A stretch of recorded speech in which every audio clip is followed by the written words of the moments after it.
Okey, Assalamualaikum warahmatullahi wabarakatuh. Pada hari yang berbahagia ini, kami akan menjelaskan tentang seni perfilman negara, iaitu tentang filem Arhan Allahyarhan P. Ramlee, Seniman Bujang Laput. Okey, sebelum saya memulakan perbicaraan ini, nama diberi Muhammad Nashram bermakna. Saya Nafsafika Muhammad Azhar. Saya Muhammad Rizwan bin Abdullah. Saya Muhammad Amirul bin Azhar. Saya Amir Aziz bin Azman. Akan menjelaskan tentang aspek pengenalan dan secara ringkas mengenai jalan cerita Seniman Bujang Laput. Okey, kita pergi kepada pengenalan. Filem Seniman Bujang Laput merupakan filem Melayu yang diterbitkan di Singapura pada 7 Julai tahun 1961.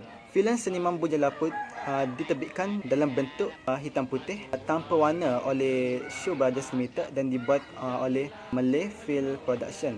Masih mengekang muka lama termasuk terajuk utamanya. Filem ini juga telah pun menggantikan P. Ramlee dan Saloma. Filem ini adalah siri keempat Bujang Laput tetapi kali terakhir memaparkan P. Ramlee, S. Shamsuddin dan Aziz Sata sebagai trio utama dalam filem. Walau bagaimanapun, filem ini bukan sambungan dari siri Bujang Laput yang terdahulu.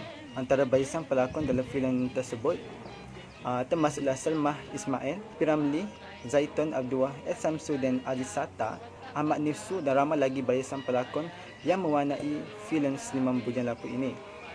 Okey, dari segi persembahan pula, filem ini tetap melucukan.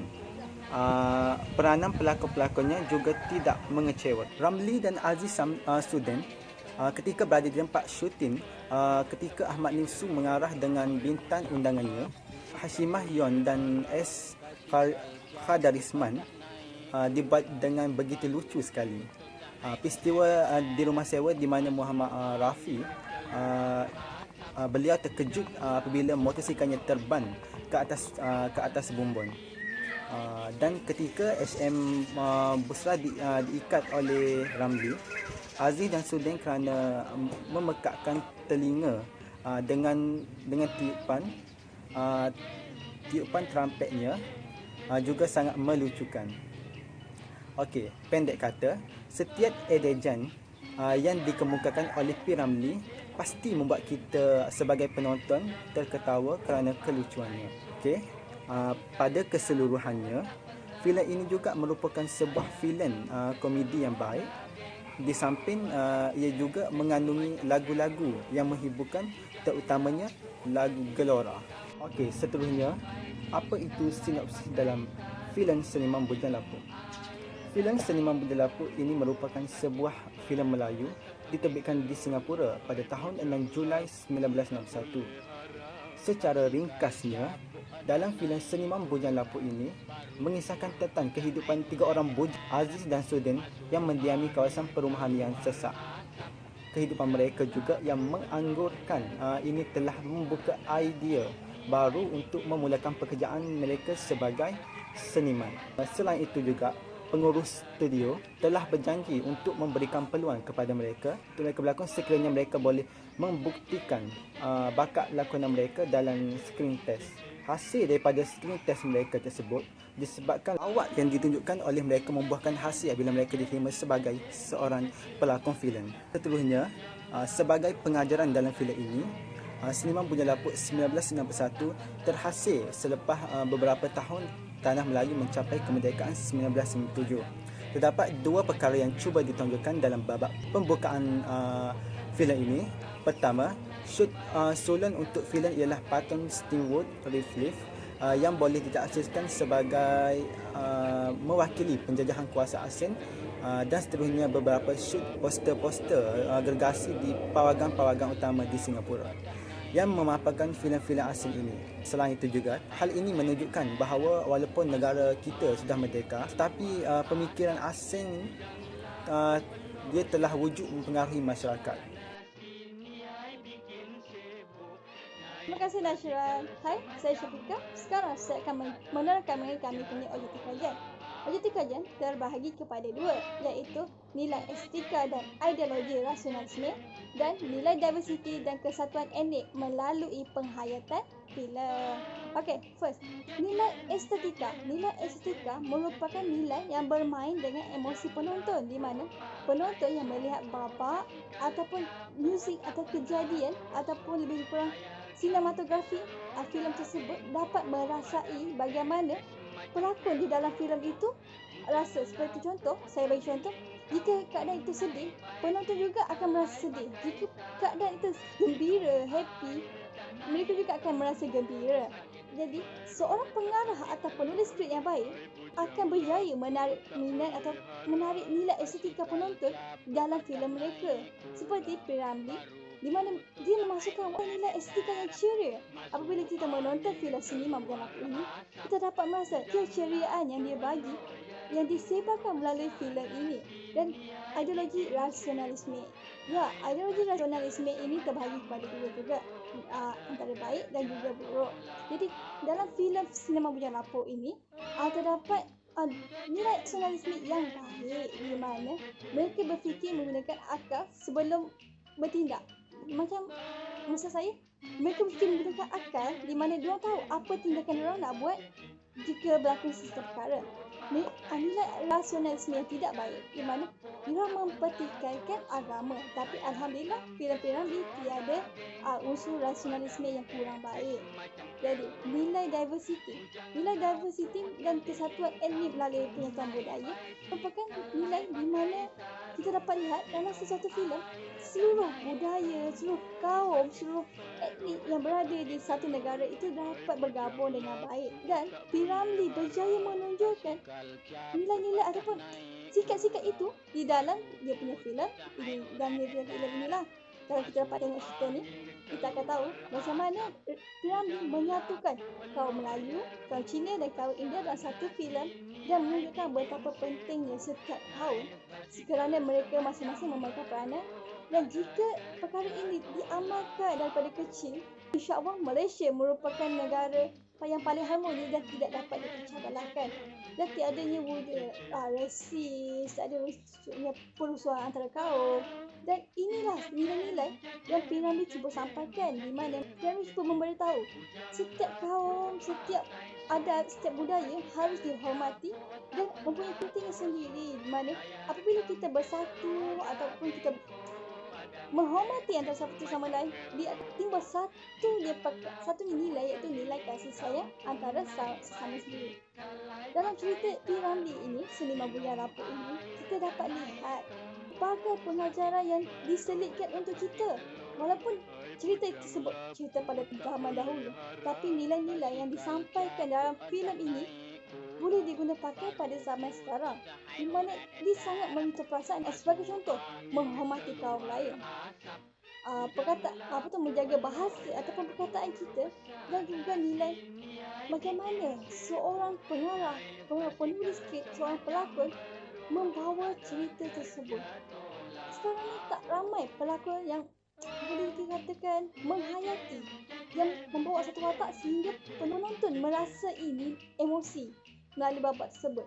P. Ramlee percaya mengarah, menulis skrip dan juga berlakon, dan setiap babak, setiap saat, setiap rasa gembira, setiap rasa sedih, setiap rasa marah itu sampai kepada penonton. Jadi ini merupakan satu kejayaan, satu keistimewaan dalam filem P. Ramlee ini, dan inilah yang kami kaji dalam review kami. Okey, seterusnya saya akan bagi kepada Rizwan. Okey, terima kasih kepada saudari Sabika.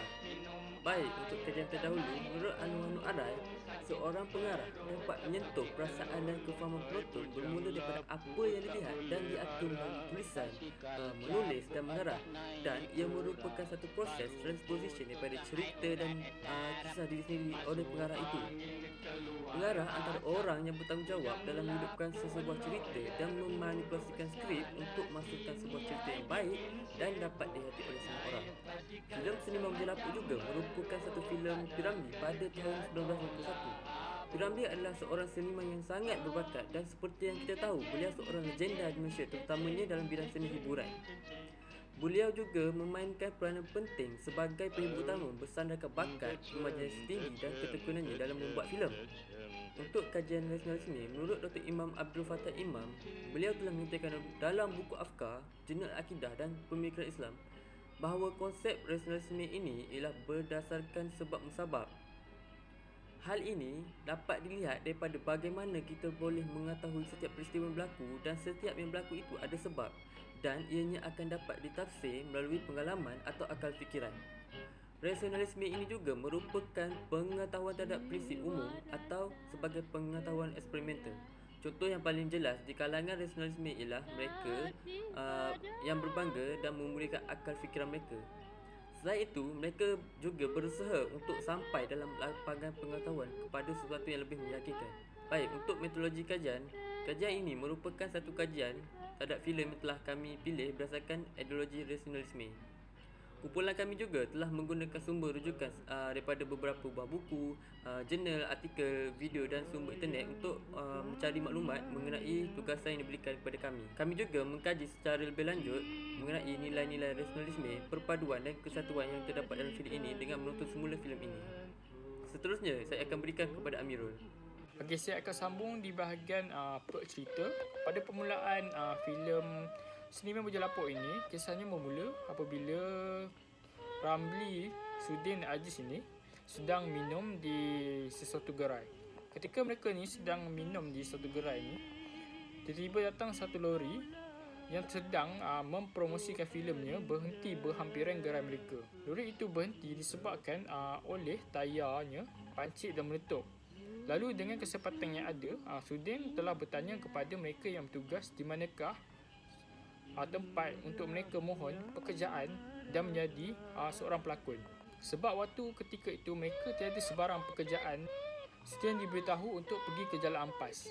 Ketika sampai ke studio di Jalan Ampas tersebut, mereka disuruh untuk bertemu dengan pengarah Ahmad Nispu untuk screen test. Tetapi mereka membuat kacau ketika rakaman sedang dibuat. Malah membuat pengarah Ahmad Nispu marah kepada mereka. Nasib menjebelahi mereka apabila mereka berjaya menambah hati pengurus Kemai Hassan dengan lakonan mereka.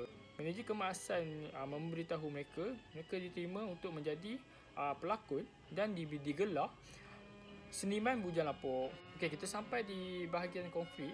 Okey, cerita ni sampai ke kemuncak apabila Ibu Salmah menerima pinangan Syarif Dul kerana keluarga mereka ni sangat senang. Okey, Ramli ni dia tidak berputus asa dan ingin merampas kembali Salmah daripada Syarif Dul. Okey, Salmah ni dia telah memujuk dan memberitahu ibunya bahawa Syarif Dul ini selalu mengacaunya ketika dia sedang balik kerja. Ibu Salmah ni terkejut dengan berita yang diberitahu oleh Salmah. Lalu, Ibu Salmah ni dia menghantar balik gambar dan memulangkan balik cincin pertunangan yang diberi oleh Syarif Dul itu. Kemudian Ramli dan Salmah ni dia merancang untuk berkahwin dengan menggunakan wang simpanan milik Salmah yang berjumlah RM800. Malangnya apabila sampai ke rumah sewa mereka, mereka mendapati rumah sewa mereka terbakar dan menyangka perbuatan ini angkara Syarif Dul yang berdendang kepada Salmah kerana menolak pinangannya. Okey, untuk pengakhiran filem ini, Ramli ni dia terjumpa beg dompet Syarif Dul di rumah sewa yang terbakar itu. Jadinya Ramli ni dia pergi ke kampung dusun untuk berjumpa dengan Syarif Dul membuat perhitungan. Ini kerana Ramli menyangka Syarif Dul yang telah membakar rumah-rumah sewa mereka. Apabila Ramli sampai di sana, mereka telah bergaduh. Ramli ni telah menggunakan beg duit Syarif Dul ni untuk dijadikan bahan bukti untuk membuatkan Syarif Dul ni mengaku atas perbuatannya. Akhirnya Syarif Dul ni dibawa ke balai kerana telah membakar rumah-rumah sewa mereka. Okay, nasib menyebelahi Ramli dan Salmah ni kerana ibunya sempat memasukkan duit simpanan Salmah ni ke pejabat pos dan membolehkan mereka berdua berkahwin. Okey, seterusnya adalah kesimpulan di mana akan dibentangkan oleh saudara Amir Aziz. Terima kasih saudara Amirul. Baiklah, bahagian ini saya akan menyimpulkan dapatan kajian yang kami dapat melalui kajian filem ini. Dalam filem Seniman Berjelapuk, kami dapat lihat banyak unsur estetika dan ideologi realisme. Ramli banyak menekankan unsur-unsur ini untuk memberi kesedaran dan pengajaran kepada masyarakat supaya peka akan keadaan sekeliling. Filem ini juga dapat memberikan kesedaran kepada masyarakat akan pentingnya bahasa dalam pertuturan. Sebagai contoh, pada minit ke-21.10 di mana Aziz menggunakan perkataan woi bagi mensapakan pegawai keselamatan yang menjaga di situ. Lalu, pegawai keselamatan tersebut tidak mengendahkan mereka dan akhirnya pegawai keselamatan tersebut memeli dengan berkata, sepatutnya kamu orang Melayu mempunyai adab. Jelaslah bahawa adab sangatlah penting dan haruslah diamalkan dalam diri.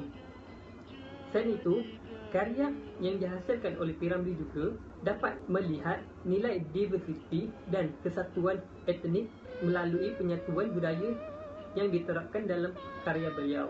Nilai ini diterapkan bertujuan supaya masyarakat dapat menerima dan berkomunikasi antara satu sama lain dengan aman dan damai walaupun berlainan bangsa dan agama. Oleh itu, karya seniman Bujang Lapuk ini sangatlah bermanfaat dan bukanlah cerita yang tidak berfaedah. Masyarakat kini boleh menggunakan dan mengambil iktibar daripada karya ini untuk dijadikan teladan kepada anak-anak yang semakin kurang nilai-nilai murni dalam hidup mereka. Baiklah, ini saja perkongsian daripada dapatan yang kami dapat melalui kajian filem Seniman Bujang Lapuk ini.